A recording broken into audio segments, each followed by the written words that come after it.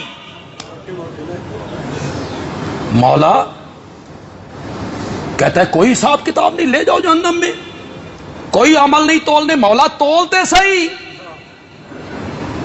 مولا انہاں دے متھے دا محراب تے ویکھ، اتنا اخروٹ جیڑا محراب ہے وہ تو دیکھ۔ فرمایا نہیں، اللہ اکبر، ادھر 70,000 مومن آئیں گے، اللہ کہیں گے کوئی حساب کتاب نہیں، چلو جنت میں۔ اللہ اکبر۔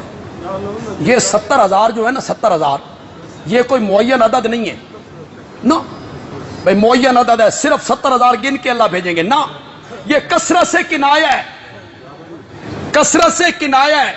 ایک اور حدیث نے اس کی تائید کی، 70,000 بندے میری امت کے بغیر حساب کتاب کے جنت میں جائیں گے۔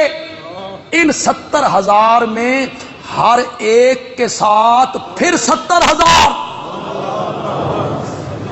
ہر ایک کے ساتھ پھر 70,000۔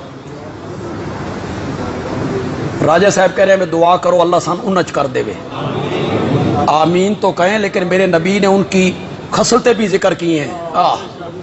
وہ کون ہوں گے؟ بیمار ہوں گے تو علاج نہیں کروائیں گے، تو ساں پینا ڈول کھا کھا کے مر گئے ہو، تھوڑا سا سر میں درد ہوا، لو گولی جی، ٹیبلٹ لو جی، تھوڑا سا نزلہ ہونے لگا ہے، لو جی ٹیبلٹ۔ تو وہ ان کی پہلی کیا علامت بیان کی میرے آقا نے؟